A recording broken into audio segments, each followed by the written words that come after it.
Eu sei que sozinho nada sou, somente contigo sou vencedor. Pra conseguir me levantar, somente aos seus pés eu preciso estar. E quando o mal me faz existir, tenho que entregar meu coração a ti. Em ti eu vou buscar poder. Basta te ouvir, eu tenho que orar, Senhor. Estou ouvindo teu chamado, eu tenho que orar, Jesus. Diante de ti sou prostrado. E quando o mal me faz existir, tenho que entregar meu coração a ti. Em ti eu vou buscar poder. Basta te ouvir, eu tenho que orar, Senhor. Estou ouvindo teu chamado, eu tenho que orar, Jesus. Diante de ti sou prostrado, eu tenho que orar, Senhor. Estou ouvindo teu chamado, eu tenho que orar, Jesus. Diante de ti sou prostrado. Quando estou fraco, só em ti me torno forte. E quando pequeno, tu me tornas um gigante.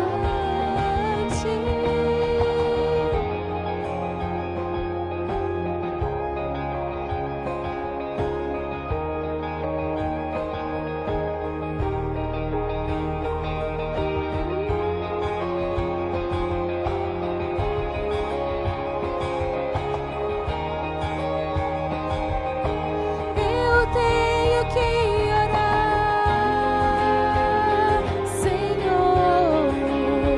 Estou ouvindo teu chamado, eu tenho que orar, Jesus.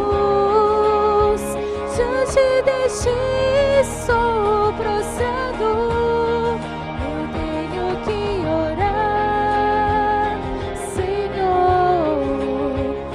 Estou ouvindo teu chamado, eu tenho que orar, Jesus. Diante de ti sou prostrado.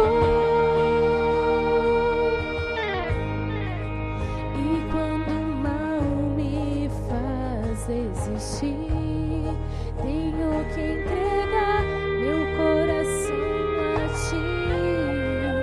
Em ti eu vou buscar poder. Basta te ouvir, eu tenho que orar, Senhor. Estou ouvindo teu chamado, eu tenho que orar, Jesus. Diante de ti sou prostrado. Amém.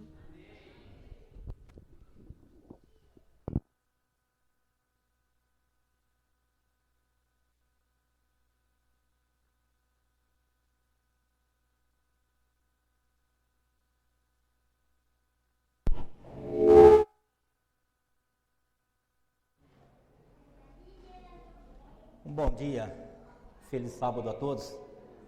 Para mim é um motivo de muita alegria estar aqui com vocês hoje, nesse início de uma semana de oração jovem. Eu tive aqui, num período do dia 16 a 22 de maio do ano de 2010, fazendo uma semana de oração da família, a convite da irmã Dirce.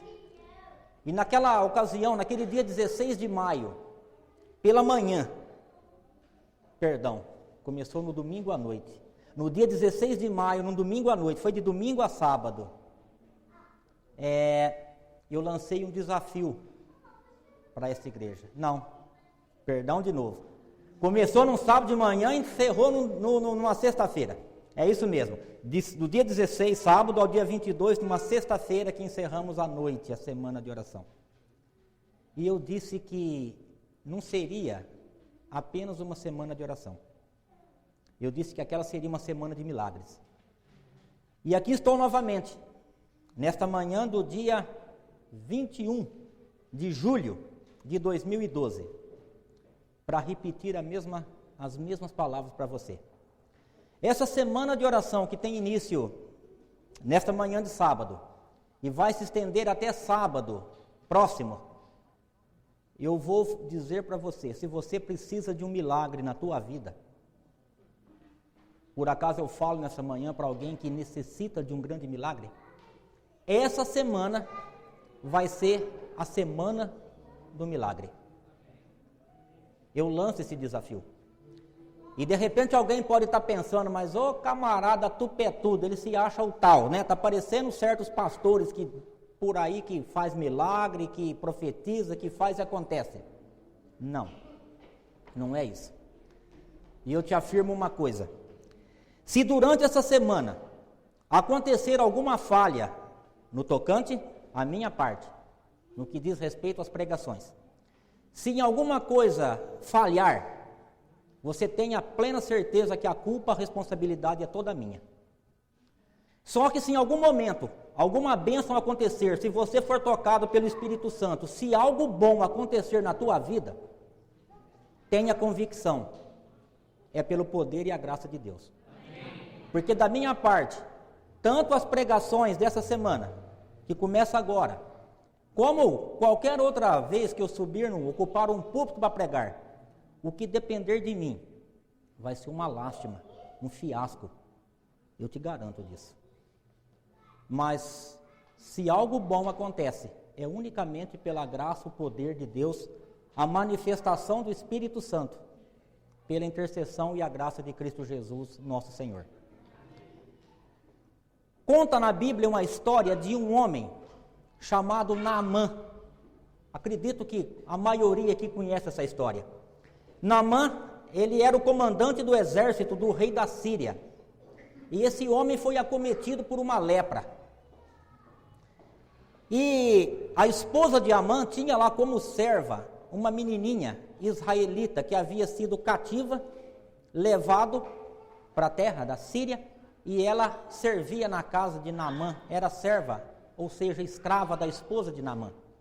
E aquela menina disse para a sua senhora, olha, fala para o Senhor, procurar um homem de Deus, chamado Eliseu, um profeta, e ele pode curar essa lepra.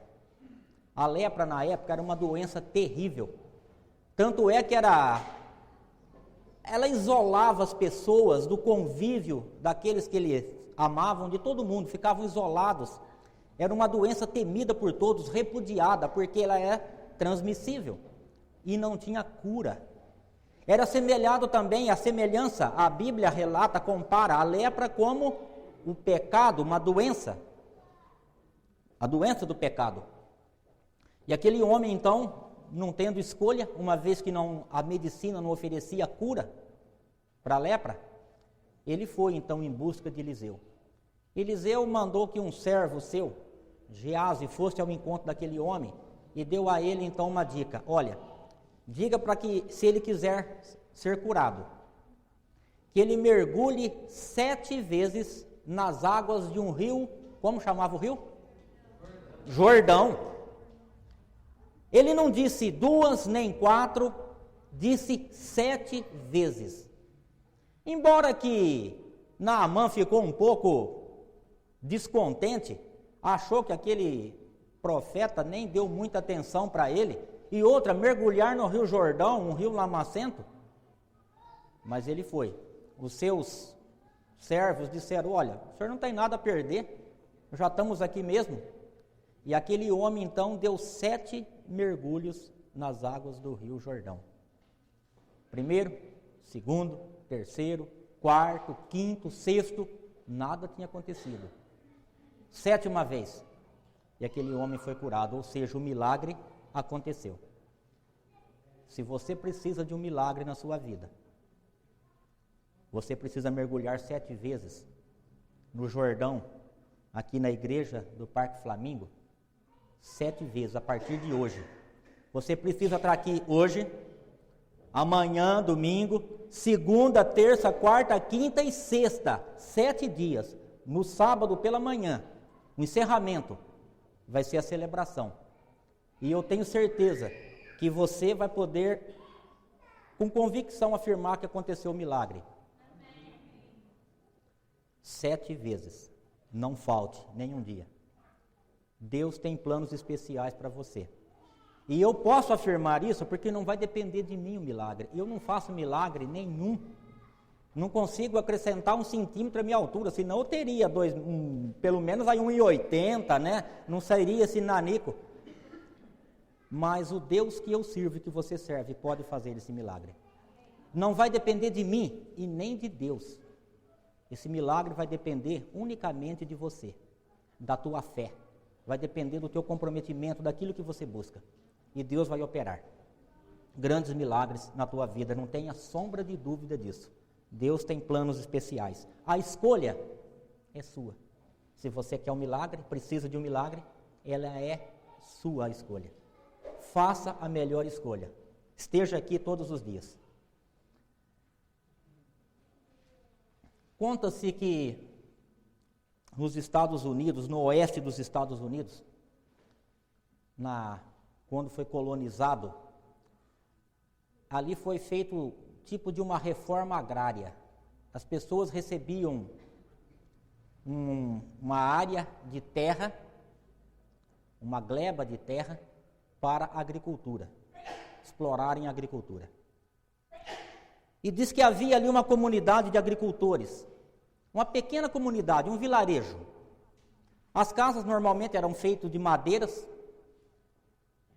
Foi colonizado geralmente por protestantes.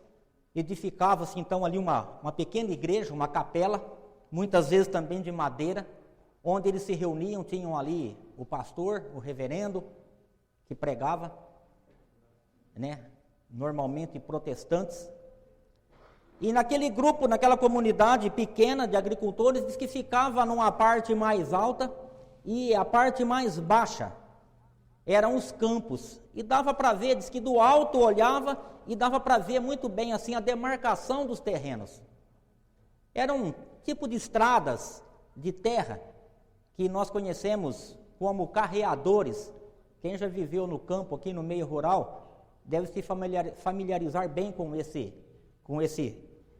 título, carreadores.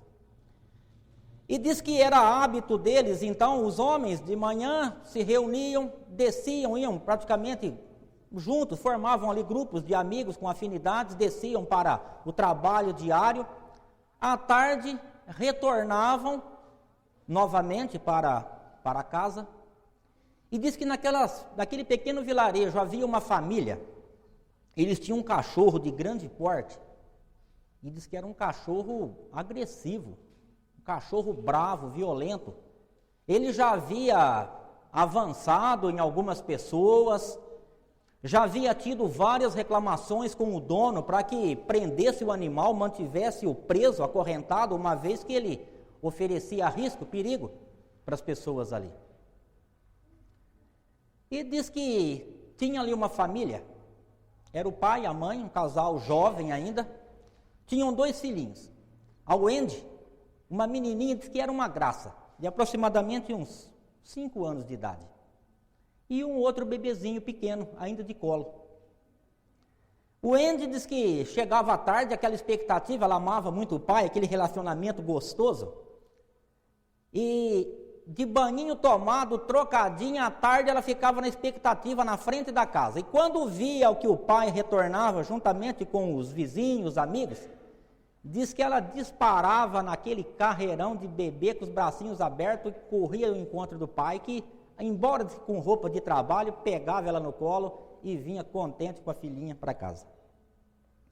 Numa tarde, o Andy estava ali, trocadinha, bonitinha, cabelinho penteado, molhado, naquela expectativa, e de repente vem lá um grupo de homens voltando do trabalho com as ferramentas nas costas, e entre eles o pai de Andy. O Andy diz que quando viu o pai, daquela distância que ela costumava, que se aproximava assim, ia chegando, saiu correndo ao encontro daquele grupo de pessoas. Mas o que ninguém esperava é que naquela tarde, aquele cachorro bravo, agressivo, estava solto. E quando ele viu a criança correndo, diz que ele partiu para cima dela.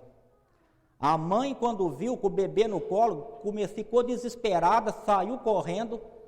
Aquele grupo de homens, inclusive o pai, então, desesperaram, saíram todos correndo. Mas o cachorro foi rápido e ele atacou a criança.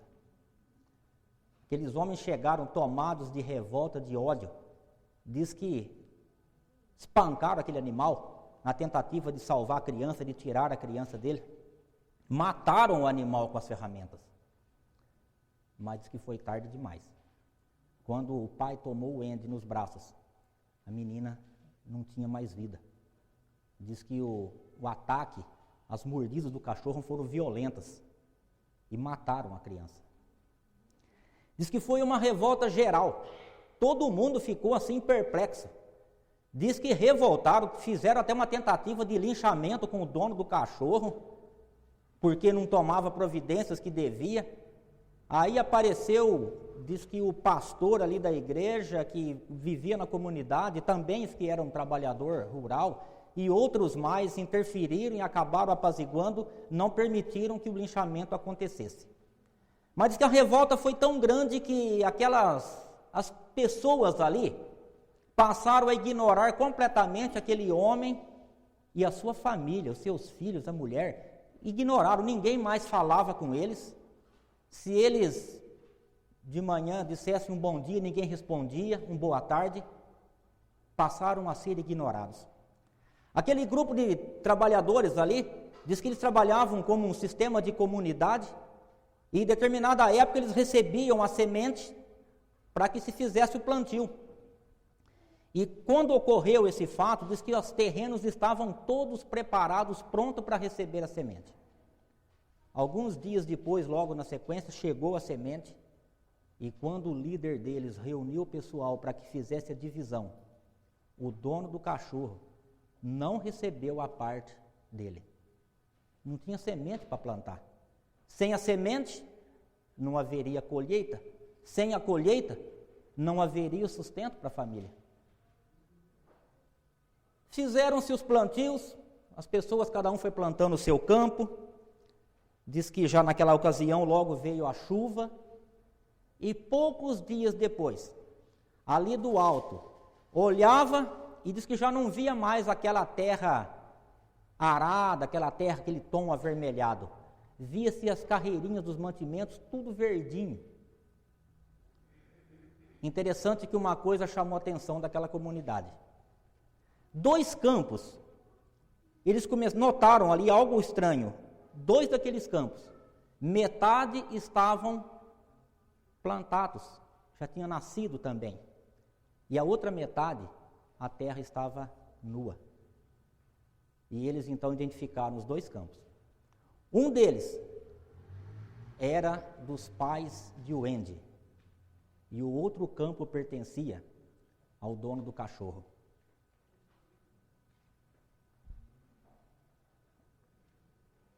O perdão.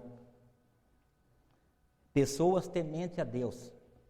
Quando todo mundo virou as costas para eles, os pais de Wendy ofereceram o perdão, compartilharam o pouco que tinha para com aquela família.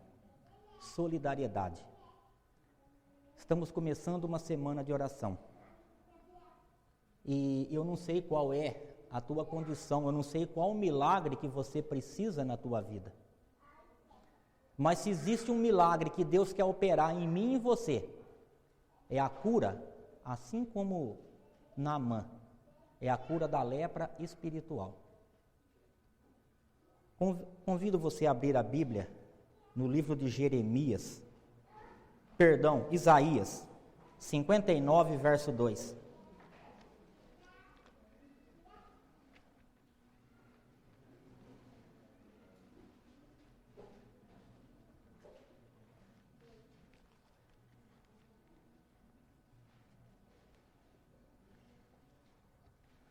Isaías 59, verso 2.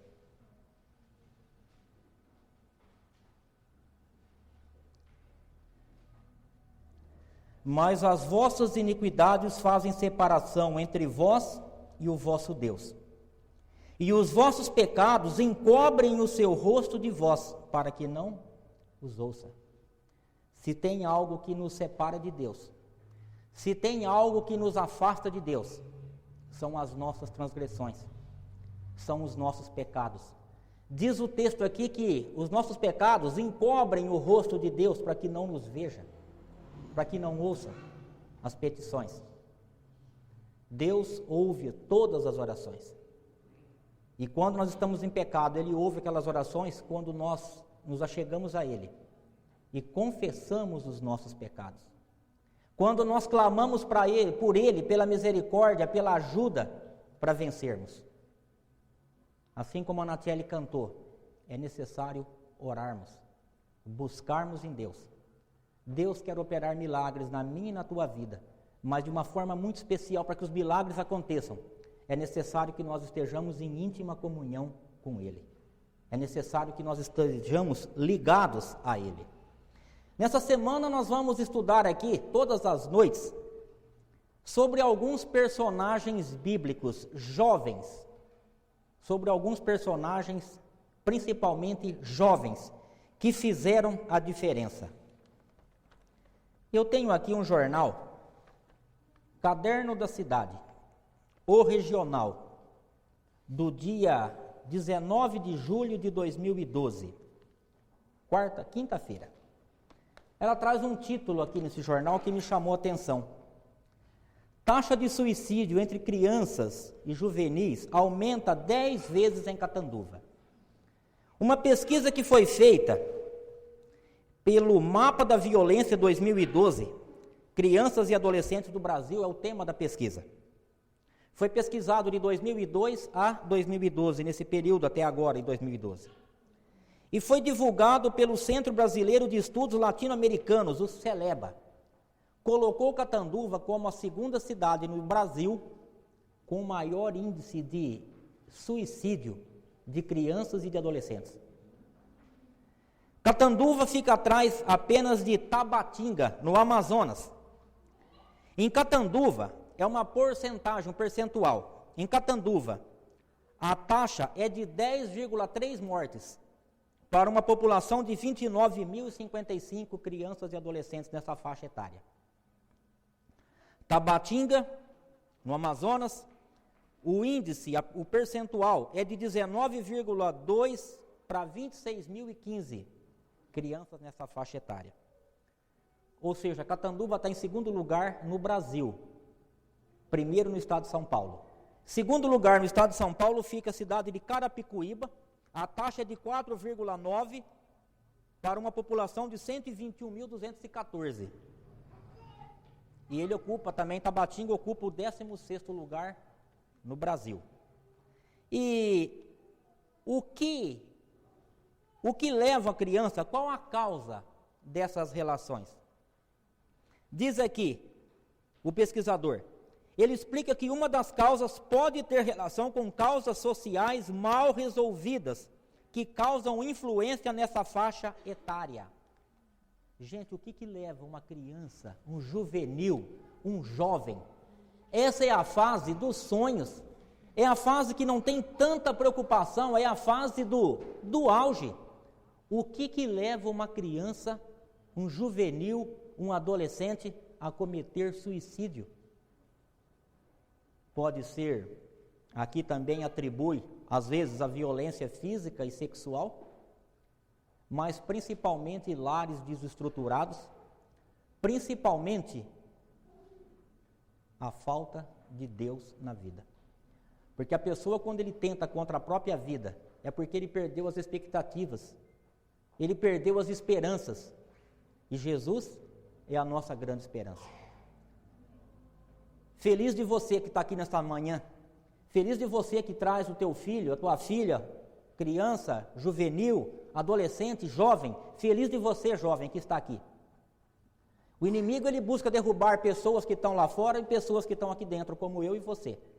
Todos nós, filhos de Deus, somos alvos do maligno. E ele procura destruir. E muitas vezes destruindo sonhos, destruindo perspectiva de vida, levando crianças a perder completamente a esperança, jovens, crianças e adultos, e tentarem contra a própria vida. Jesus é a solução para esse mundo. Jesus é a solução para mim e para você.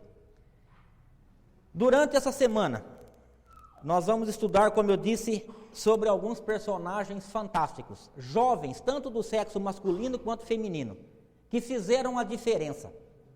Um dos estudos assim que eu gosto muito na Bíblia é o estudo das tipologias, ou seja, pessoas que dentro aqui do seu contexto, da sua vida, eles tipificaram, ou seja, representaram de alguma forma o caráter ou os atributos de Cristo. Um desses jovens, e eu digo assim que eu sou um grande admirador dele, esse jovem é José. Acredito que muitos aqui conhecem já, conhecem bem a história de José. Gente, eu acho essa história assim, esse personagem, ele é fantástico. Eu acho que assim, é o sonho de todo pai, toda mãe que tem uma filha, era o genro ideal, o sonho que tinha para sua filha. Que jovem, mas que pessoa fantástica. Quem era José? José era filho de Jacó, com uma de suas mulheres, chamada Raquel. Veja que Jacó, o significado do nome de Jacó, enganador. Alguns dizem usurpador, um enganador. Ou seja, ele era aquele tipo de camarada meio liso, Passou a perna no irmão, comprou a primogenitura do irmão a troco de um prato de lentilha. Olha que camarada não é fraco não no negócio, Liso. E Jacó, de uma certa forma, como era muito esperto, também acabou caindo com Labão, seu sogro, que era primo de sua mãe. Labão foi mais esperto que ele. Quando Jacó chegou ali fugindo da fúria do seu irmão, do que ele havia aprontado ali, depois foi para lá para a casa de Labão, amando da sua mãe, olha, vai para lá, dá um tempo, fica por lá até que as coisas se esfriem por aqui. E quando ele chega lá, ele se apaixona por uma jovem chamada Raquel. Eu fico imaginando assim que Raquel deveria ser uma moça muito bonita, Uma jovem muito formosa. Ele diz aqui que ela era formosa, a palavra de Deus fala isso. E quando fala que era formosa, quer dizer que ela era bonita.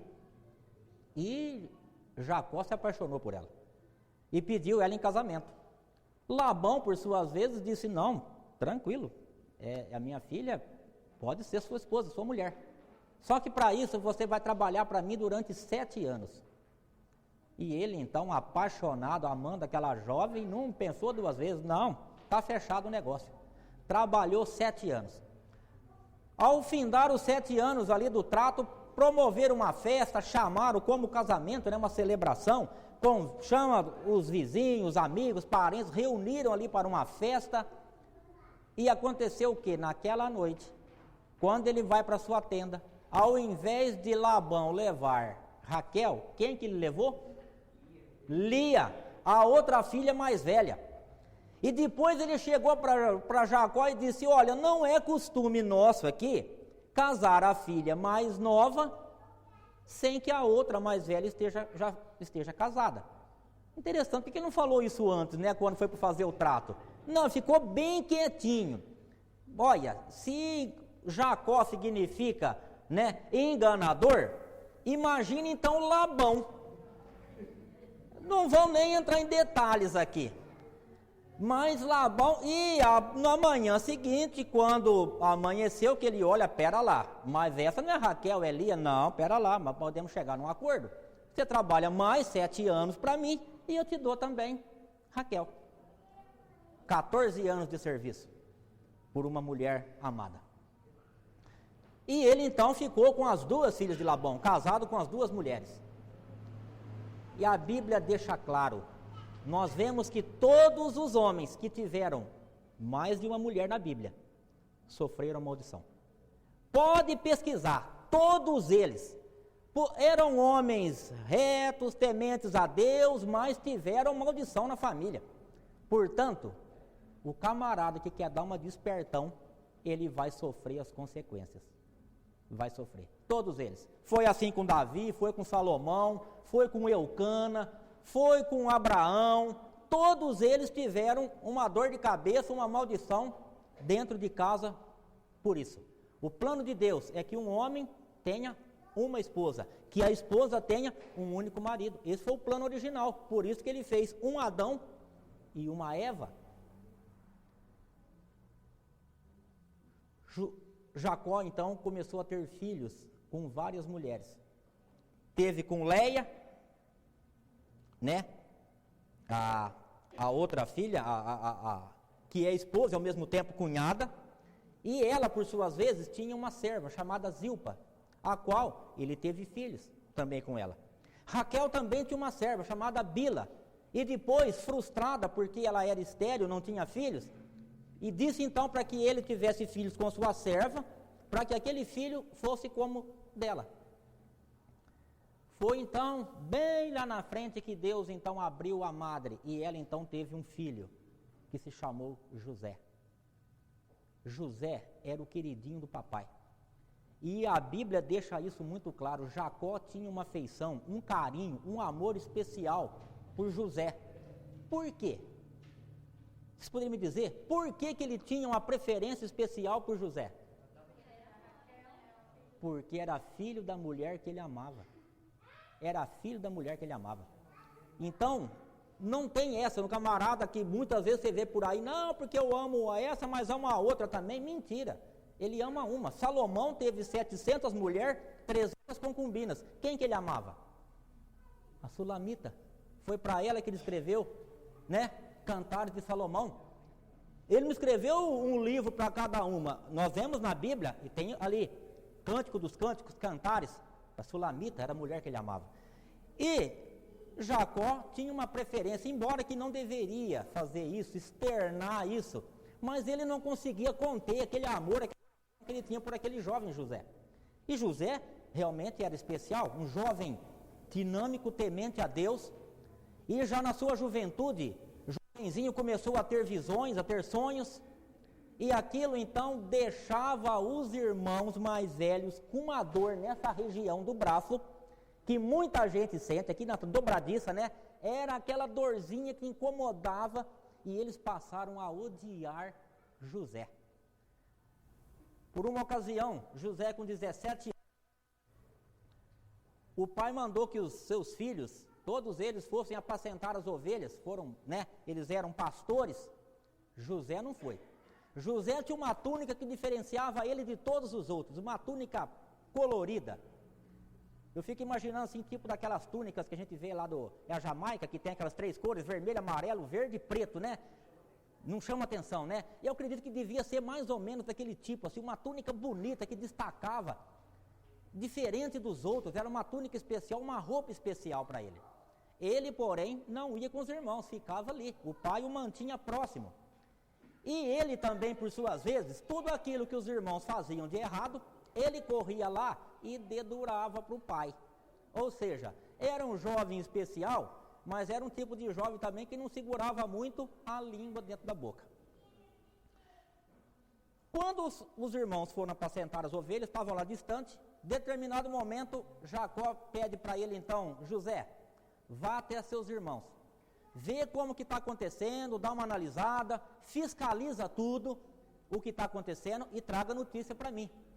Lá foi ele, o jovem José, com aquela túnica colorida, e depois de, se eu não me engano, 3 dias depois que ele saiu, encontrou lá com alguém que disse: teus irmãos estão para aquele lado, e lá foi ele. Quando os irmãos viram, opa, lá vem o sonhador mor.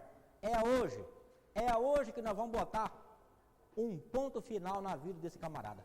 Vão matar esse caboclo e vai acabar o dedo duro, vai acabar o queridinho do papai. Ainda daquilo. O mais velho deles, lembra o nome? Quem era o mais velho? Rubem. Rubem então disse: olha, espera lá, não vamos matar o menino. Faz o seguinte, tinha uma cisterna lá, um poço sem água, joga ele lá dentro e deixe lá. Resultado, quando ele chegou, juntaram ele,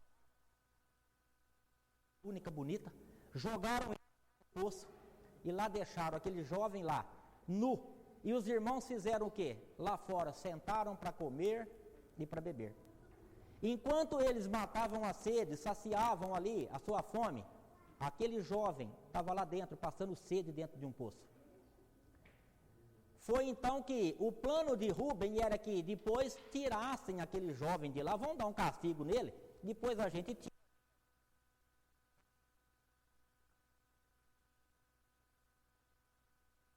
Ismaelitas. E eles então com José por 20 moedas de prata, vendido por 30 moedas de prata.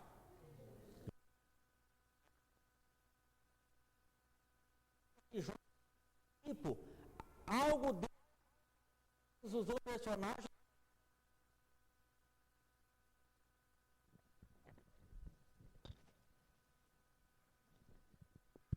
Eu estava me sentindo William Bonner aqui com essa lapela, mas agora voltamos pro. Muito bem. Foi então que venderam aquele jovem por 20 moedas de prata para os ismaelitas. Aquele jovem foi vendido como escravo ali. Levado para o Egito, quando chegou lá, foi vendido novamente para Potifar. Era o chefe, o capitão da guarda de Faraó.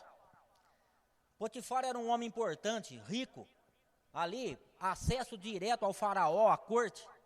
Comprou aquele jovem e levou para sua casa para que fosse escravo. Interessante que a Bíblia diz que José, aquele jovenzinho, embora longe da família, longe do pai, longe dos seus familiares, longe da sua igreja, porque a igreja ali era uma igreja, era um grupo familiar, onde o pastor era o patriarca, no caso ali Jacó, e a igreja era composta pelos seus filhos, pelas suas mulheres, filhas, longe de todo mundo. Aquele jovem continuou fiel e temente a Deus. Poderia ter se revoltado, mas como esse Deus que eu sirvo, como que ele me permite ficar numa situação dessa? Em momento nenhum, a Bíblia demonstra aquele jovem questionando a Deus. Pelo contrário, manteve-se fiel. E lá na casa de Potifar, através da sua atitude, o seu comportamento, o seu relacionamento com Deus fazia diferença. Porque Potifar pegou uma tamanho de uma confiança naquele jovem que colocou a sua casa toda sob a sua responsabilidade. Ou seja, José, onde quer que ele colocava a mão, as coisas eram abençoadas. Ele era um canal, uma fonte de bênção. Diz que ele passou a ser o mordomo, o administrador da casa de Potifar, dos servos, de tudo. Potifar só sabia do seu alimento que chegava na sua mesa. Tudo estava nas mãos de José. E diz a Bíblia que tudo prosperava. E aquele jovem bonito, a Bíblia diz que ele também era um jovem bonito. Raquel era bonita, deve ter herdado isso da mãe, né, as características da mãe, porque diz que era um jovem bonito. Jacó, já não posso falar nada, porque a Bíblia não menciona, mas que era um jovem formoso. E a mulher de Potifar botou os olhos em cima daquele jovem bonito e começou a ter interesses com ele. Tanto é que começou a tentativa de seduzi-lo, e aquele jovem sempre se esquivando.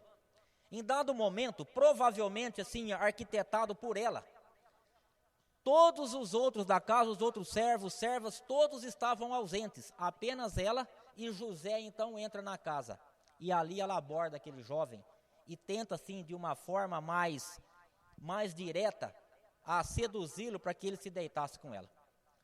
José, um jovem temente a Deus, e aqui nós vemos a importância de um jovem temente a Deus.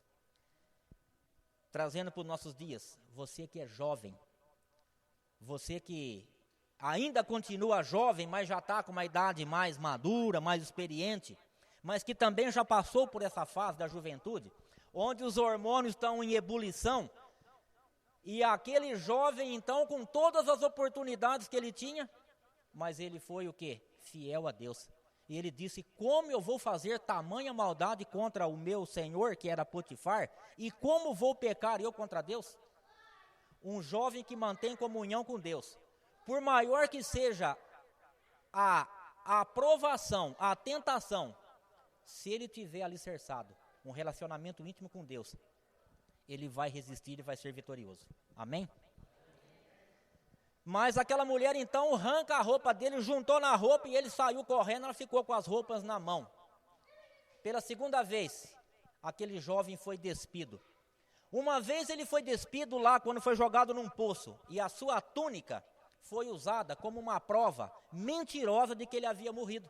Seus irmãos mataram um cabrito, sujaram aquela roupa de sangue e levaram para Jacó. Olha, o nosso irmão, seu filho José, foi morto por uma fera, por um animal feroz. Olha aqui o que achamos, encontramos apenas a roupa dele, toda suja de sangue. Foi usada de uma forma mentirosa. Pela segunda vez, lá na casa de Potifar, no Egito, as vestes daquele jovem, mais uma vez foram usadas de uma forma mentirosa para incriminar ele agora. Mas Deus preservou a vida, ele tinha planos para José, assim como ele tem planos para você, jovem. Como ele tem planos para você, meu querido irmão, meu querido irmão, como ele tem planos para mim. Ele preservou a vida daquele jovem, porque naquela situação, o que caberia, principalmente sendo um escravo de outra nação, ele não era egípcio, era pena de morte. E eu acredito também que Potifar, entre a palavra de José e da esposa, ele deve ter acreditado em José, porque ele tinha, pelo testemunho de vida, ele acreditou em José. Mesmo assim, aquele jovem foi encerrado numa prisão. Interessante que lá na prisão, jovem, quando você é cristão, onde quer que você esteja, seja qual circunstância for, você vai ser uma bênção. Aquele jovem temente a Deus, lá na prisão, ele foi uma bênção. Tanto é que o carcereiro, chefe, colocou tudo nas mãos de José. Assim como lá na casa de Potifar, agora lá na prisão, ele era o mordomo, ele cuidava de tudo. E diz que tudo prosperava. Até que ele interpretou os sonhos do padeiro e do copeiro mor. E aconteceu do jeito que ele havia dito que ia acontecer, porque Deus havia mostrado, e ele não tomou para si a vanglória, olha, eu adivinhei, não, ele deixou claro, o Deus que eu sirvo me mostrou, me revelou. Foi então que no sonho de Faraó, aquele sonho das 7 vacas gordas e as 7 magras, as 7 espigas cheias e as 7 espigas vazias, não tinha interpretação, foi que lembraram, opa, tem um jovem aí, estrangeiro, um israelita, que ele, o Deus dele, revela os sonhos, foi chamado.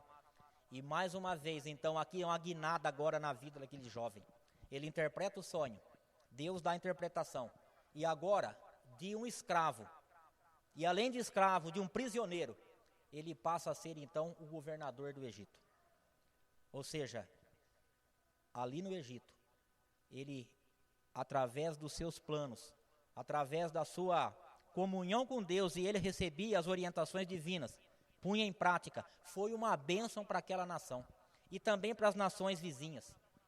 Ou seja, um exemplo para todos nós. Quando nós somos tementes e fiéis a Deus, Deus nos honra, e a gente passa a ser uma bênção para todos aqueles que nos rodeiam. Estejamos nós no trabalho, jovem na escola, lá no grupo de amigos, não importa onde estejamos, lá, quem sabe, no campinho de futebol, quando nós somos tementes a Deus, quando nós entregamos a vida a Deus, temos uma comunhão com Ele e passamos a permitirmos ser guiados pelo Espírito Santo, a gente vai ser uma bênção. Mas agora nós vamos ver o que mais identifica aqui a maior semelhança de José com Cristo foi quando o relacionamento dele, quando ele se deparou com seus irmãos. Diz assim: para Jesus, o antítipo de José, porque Jesus é o antítipo, é o verdadeiro, José era um tipo, uma semelhança na época. Então, para Jesus, o antítipo de José, também não foi fácil deixar o convívio do Pai e dos anjos, mas sua missão, assim como a de José, beneficiou a muitos. Mas é na atitude de José para com seus irmãos, 21 anos após ter sido vendido por eles, que vemos representado o ministério intercessor de Jesus. E eu convido você agora a abrir a Bíblia no livro de Gênesis, capítulo 42.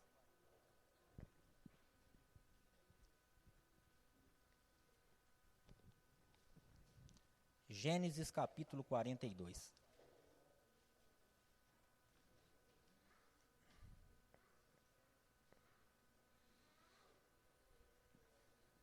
Amém? Curvamos a fronte para orarmos. Maravilhoso Deus, estamos agora com a Tua palavra aberta e necessitamos encarecidamente da iluminação do Teu Espírito Santo, para que possamos compreendê-la da forma como o Senhor deseja que a compreendamos. Por favor, nos ilumine, dá-nos o discernimento necessário para que saibamos qual é a Tua santa e boa vontade para cada um de nós. Em nome de Jesus, amém. Capítulo 42 de Gênesis, a partir do verso 1.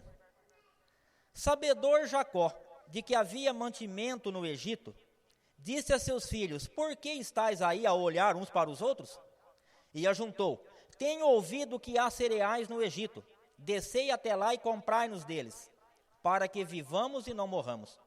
Então desceram 10 dos irmãos de José para comprar cereal no Egito. E Benjamim, porém, irmão de José, não enviou Jacó na companhia dos irmãos, porque dizia, para que não lhe suceda acaso algum desastre. Entre os que iam também, pois, para lá, foram também os filhos de Israel, porque havia fome na terra de Canaã. José era governador daquela terra. Era ele quem vendia todos os povos da terra. E os irmãos de José vieram e se prostraram, rosto em terra, perante ele. Aqui se cumpriu aquele sonho dos feixes que se curvavam diante de um feixe mais alto. E os irmãos se rebelaram, a dor de cotovelo: jamais iremos nos curvar, nós, principalmente sendo os mais velhos, a esse pirralho. Aqui a profecia se cumpriu. Quando chegaram lá, não sabendo quem era quem? O governador do Egito. Se prostraram, reverenciaram aquele homem, sem saber que estava se cumprindo uma profecia na vida deles, que era ali o irmão. Olha só, a atitude de José para restaurar um relacionamento que havia muito sido destroçado é surpreendente. E nós vamos ver agora aqui como José, o tipo de Cristo, agiu. Gênesis 42, do 7 até o 10. Vendo José a seus irmãos, reconheceu-os, porém não se deu a conhecer, e lhes falou asperamente e lhes perguntou: de onde vindes? Responderam: da terra de Canaã, para comprar mantimento. José reconheceu os irmãos, porém eles não o reconheceram. Então se lembrou José dos sonhos que tivera a respeito deles, e lhes disse: vós sois espiões e viestes para ver os pontos fracos da terra. Responderam-lhe: não, senhor meu, mas vieram os teus servos para comprar mantimento. Aqui, José começa a agir de uma forma para desestabilizar os seus irmãos emocionalmente. Olha só, quando tudo vai bem, é raro que alguém questione a si mesmo. José colocou seus irmãos numa crise cada vez mais tensa.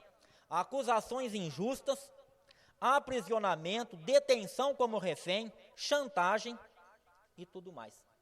Aqui ele colocou eles, foi injusta a acusação, embora que o antítipo Jesus não acusa ninguém. O acusador é o inimigo. E outra coisa, ele não age com injustiça. Jamais ele vai fazer algo injusto com você. Ele é justiça nossa.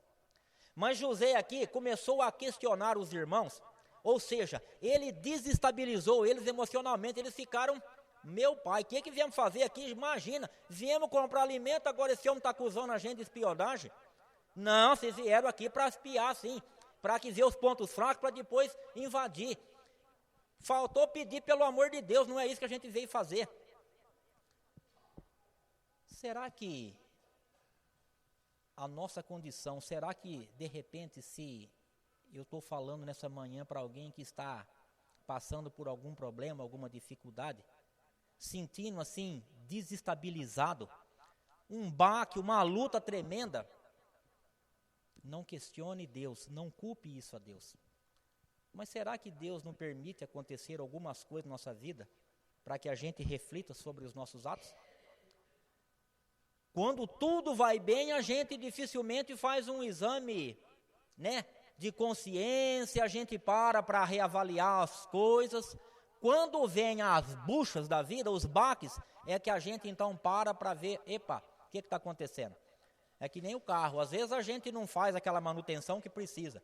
Quando escuta um barulho forte, que a gente para ver o que está acontecendo, às vezes é tarde demais, já quebrou. Quando está rodando, beleza, vamos embora, vamos pôr combustível e vamos pregar o pau.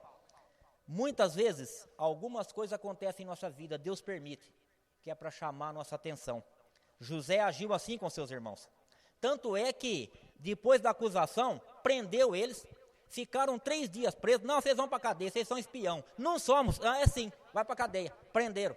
Depois de 3 dias, após um diálogo, liberou. Aí falaram quem eles eram, mas tudo bem, eu vou soltar 9. Um vai ficar preso aqui. E Simeão ficou detido, enquanto os irmãos voltaram com o mantimento para Canaã.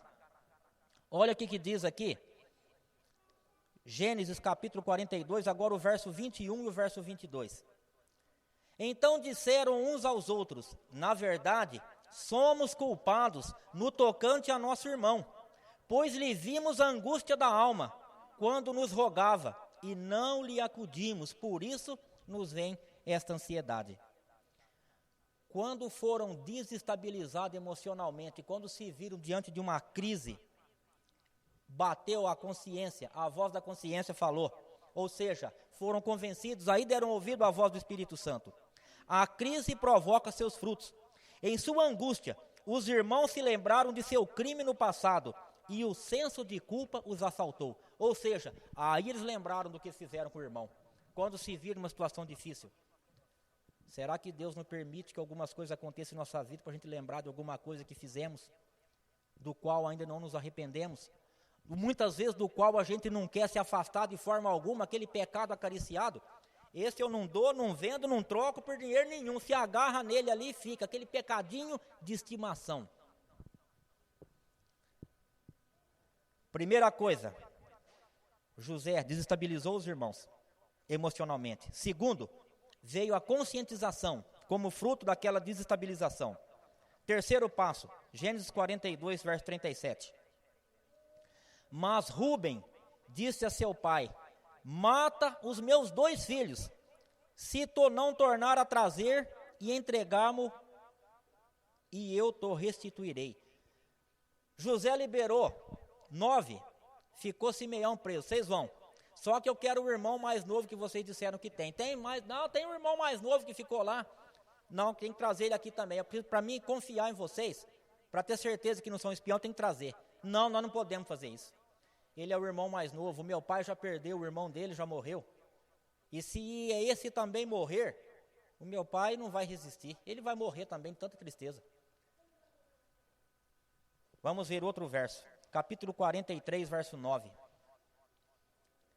Eu serei responsável por ele. Da minha mão o requererás. Se eu te não trouxer e não te puser à presença, serei culpado para contigo para sempre. Judá disse isso.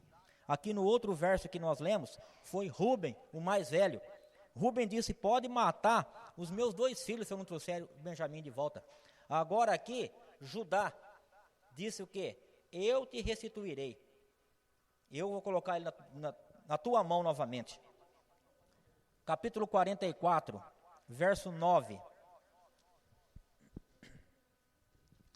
Aquele dos teus servos com quem for achado, morra, e nós ainda seremos escravos do meu Senhor. Verso 23 do capítulo 44. Então disseste a teus servos: se vosso irmão mais novo não descer convosco, nunca mais me vereis o rosto. Vocês podem ver aqui, os irmãos ciumentos, irresponsáveis e maus, agora eram corajosos, devotados, responsáveis e prontos até a morrer. Aqui tiveram uma mudança. Agora deixaram de ser aqueles covardes e passaram a ser homens, a agir com integridade.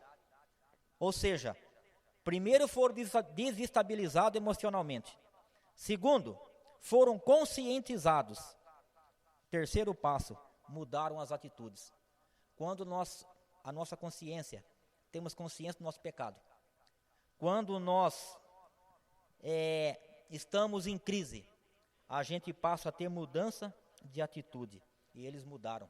Pediram: pai, deixa Benjamim com a gente. E o senhor pode ter certeza, o senhor pode matar meus 2 filhos, o senhor pode me matar, mas eu vou trazer ele de volta para o senhor. E quando chegaram lá, vocês conhecem a história, pode ler na casa de vocês depois, ali em Gênesis, né? A partir do capítulo ali, 41, 42, a história de José toma uma boa parte do livro de Gênesis. E então, agora esses homens tiveram a atitude mudada. Gênesis capítulo 44, verso 16. Então disse Judá: que responderemos a meu senhor? Que falaremos? E como nos justificaremos? Achou Deus a iniquidade de teus servos? Eis que somos escravos de meu senhor, tanto nós como aquele em cuja mão se achou o copo. Aqui, eles confessaram a culpa. Essa confissão faz referência ao crime cometido contra José. Nada de justificativa vã, somente a simples confissão e aceitação das possíveis consequências. José, quando liberou eles pela segunda vez, que eles foram com Benjamim, José disse aos seus, ele falava, não conversava na língua hebraica, ele conversava com eles na língua egípcia, um tradutor, por isso eles não identificavam quem era. É lógico, a mudança, aquele homem bem vestido, diferente. Então ele deu ordem aos seus funcionários: olha, coloque o mantimento, coloque de volta o dinheiro que eles pagaram, e pegue o meu copo e coloque dentro do saco daquele rapaz mais novo, do jovem.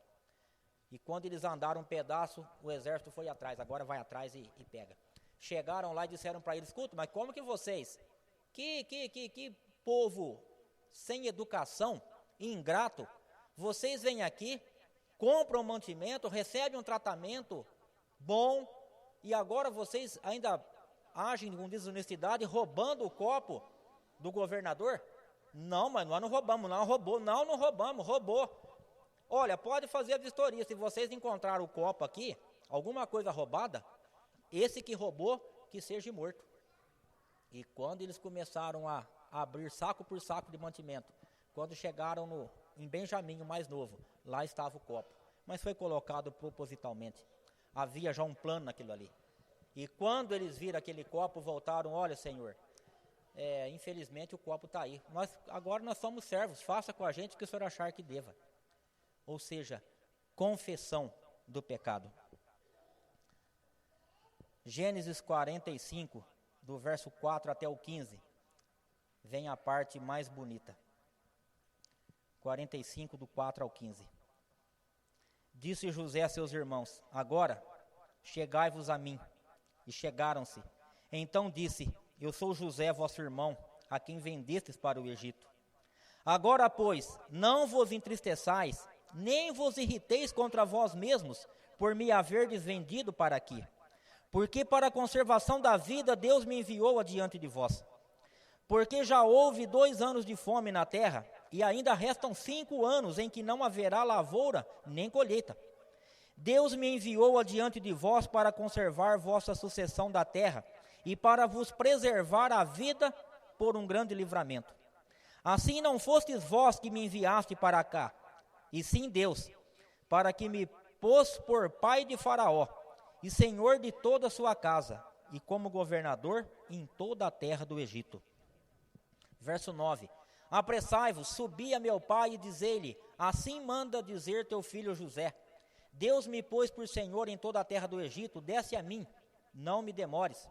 Habitarás na terra de Gósen e estará perto de mim, tu, teus filhos, os filhos de teus filhos, os teus rebanhos, o teu gado e tudo quanto tens. Aí te sustentarei, porque ainda haverá 5 anos de fome, para que não te empobreças, tu e tua casa e tudo que tens. Eis que vedes por vós mesmos, e meu irmão Benjamim vê também, que sou eu mesmo quem vos fala. Anunciai a meu pai toda a minha glória no Egito e tudo o que tendes visto. Apressai-vos e fazei descer meu pai para aqui. E lançando-se ao pescoço de Benjamim, seu irmão, chorou, e abraçando com ele, chorou também Benjamim. José beijou a todos os seus irmãos, e chorou sobre eles. Depois, seus irmãos falaram com ele. Aqui, ele se dá a conhecer aos seus irmãos. Depois que há a desestabilização emocional, a gente se conscientiza do erro. Quando se conscientiza do erro, há mudança de atitude. Quando há mudança de atitude, há a confissão. E quando nós confessamos, há o perdão. José perdoou os seus irmãos. Assim como ele perdoou também a mulher de Potifar.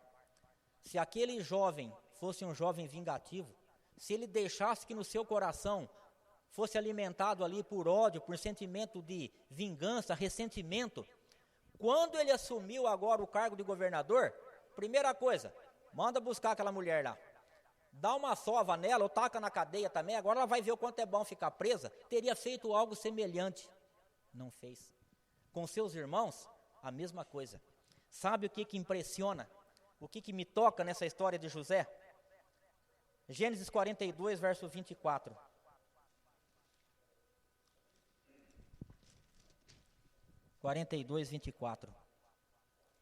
E retirando-se deles, chorou. Depois, tornando-lhes, falou. Tomou a Simeão dentre eles e o algemou na presença deles. A primeira vez que os irmãos chegaram ali no Egito, que ele conheceu, depois que teve uma conversa, ele saiu da presença dos irmãos, chorou amargamente, chorou muito. O desejo dele era se revelar, era abraçar, era beijar, era matar a saudade da família. Outro verso, capítulo 43, 30 e 31. José se apressou e procurou onde chorar, porque se movera no seu íntimo para com seus irmãos. Entrou na câmara e chorou ali. Depois lavou o rosto e saiu. Conteve-se e disse, servi a refeição. O que me toca é que enquanto ele tratava com seus irmãos de uma forma dura, ao mesmo tempo ele saía da presença deles e chorava amargamente, porque o que ele queria era abraçar, era beijar, era cuidar, era oferecer o perdão. Esse é um tipo de Cristo. Muitas vezes enfrentamos dificuldades por causa das nossas escolhas, más escolhas. Muitas vezes sofremos as consequências. Muitas vezes certas coisas acontecem na minha e na tua vida, Deus permite, não que Ele castiga, mas Ele permite acontecer, para que caia a ficha, para que a gente pare, pensa, mude de atitude, para que a gente busque nele o perdão. Mas enquanto isso acontece, Jesus chora amargamente, porque Ele não tem prazer nenhum no meu e no teu sofrimento. Jovem, Jesus, Ele quer te dar o melhor. Assim como José foi um tipo de Cristo, ofereceu perdão. Ele disse para os irmãos, venham para cá. Ele não ficou acusando, não ficou lembrando do que eles tinham feito no passado. Jesus pega os nossos pecados e joga na profundeza do mar. Ele não fica te acusando, te lembrando de nada. Ele tem uma capacidade divina, coisa que eu e você não temos, mas Ele tem. Ele deleta da sua memória os pecados confessados e perdoados. Não fica nos jogando na cara. José disse para os irmãos, eu quero cuidar de vocês, venham para cá, não fica lá, lá vocês vão passar fome. Ainda temos 5 anos de seca pela frente, venham aqui, ficam perto de mim, e eu vou cuidar de vocês. Jesus, Apocalipse 3:20 diz, eis que estou à porta e bato. E se você ouvir a minha voz e abrir a porta, eu entrarei. Cearei com você e você comigo. Jesus, Ele quer o melhor para mim e para você. Ele bate a porta do coração. Ele pede, por favor, deixa eu entrar na tua vida, deixa eu cuidar de você. Você está sofrendo? O mundo te traz buchas, te traz tristeza, te coloca em situação difícil. Deixa eu cuidar de você, meu filho, minha filha. Permita que eu faça isso na tua vida. A Natiele vai cantar um hino agora. E eu vou pedir para que você medite. Deus, Jesus, Ele quer o melhor. Esse é o nosso Deus. Esse é o Deus que eu creio e o Deus que eu prego. É o Deus que perdoa, é o Deus que restaura, é o Deus que quer fazer o melhor por você e por mim. Eu não sei qual é a crise que você está enfrentando. Não sei qual é a luta, o desafio que você tem pela frente. Mas se você quer dar o primeiro passo nessa semana em busca de um milagre, se você quer dar o primeiro mergulho, eu peço que você, enquanto a Natiele estiver cantando, ore a Deus. E se você for tocado pelo Espírito Santo, coloque-se de pé. Não é para que eu veja ou para que as pessoas aqui dentro olhem, mas dê um passo em direção a Deus. Fala, Senhor, eu preciso de uma mudança, preciso do teu perdão, preciso da tua ajuda. E que Deus te abençoe.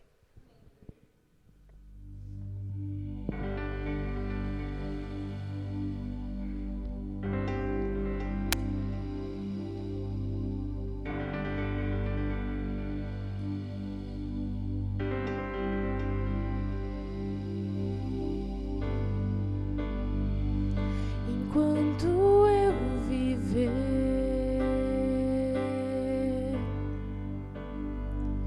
enquanto eu respirar,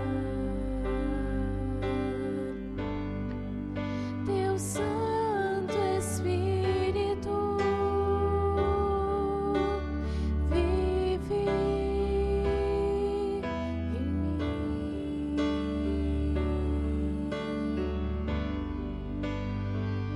Meu alimento e pão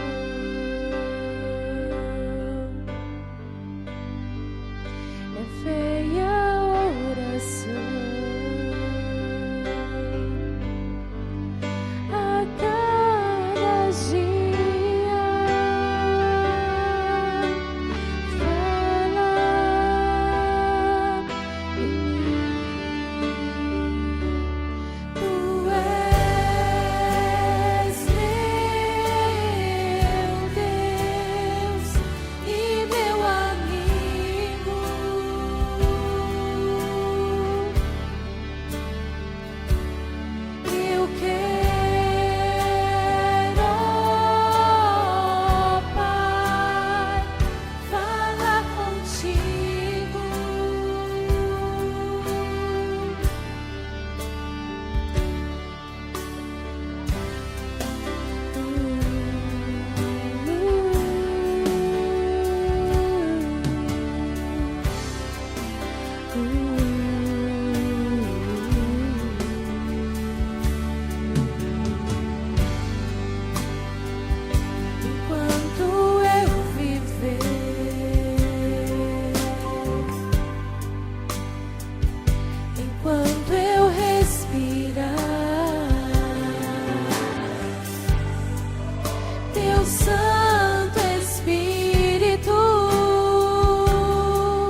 enquanto eu viver,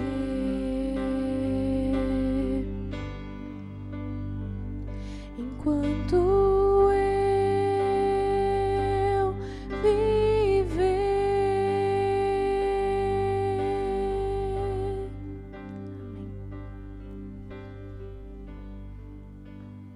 Seja um grande amigo de Jesus.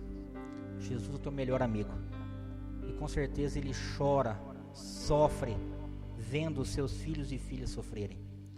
Você jovem, do mais pequenininho aí de Maria Luísa, 2 anos, até o mais experiente, todos nós somos jovens para Deus. Ele é eterno, então o nosso tempo, por mais idade que estejamos, estamos gatinhando ainda diante da... Ele nos considera como jovens e Ele quer operar milagres na minha e na tua vida, que esse milagre aconteça durante essa semana. É o meu desejo, é a minha oração.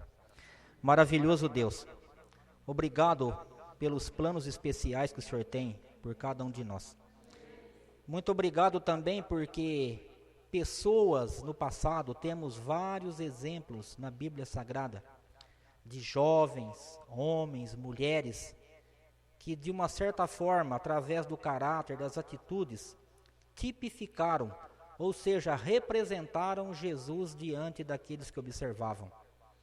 Permita, ó Pai, que aqui nesta igreja, que exista vários Josés, sejam homens, mulheres, mas que através do seu caráter transformado pelo teu poder, que através das suas atitudes, que as pessoas possam olhar e ver neles o brilho de Cristo Jesus. Transforme a cada um de nós, ó Pai. Permita que os desejos, os anseios dos teus filhos sejam realizados durante essa semana. Permita que ao findar essa semana, que possamos estar muito mais próximos e mais íntimos do Senhor. Opere os milagres necessários na vida de cada um, segundo a riqueza da tua graça e a multidão das tuas misericórdias. Esse é o nosso desejo e a nossa oração nesta manhã. Amém.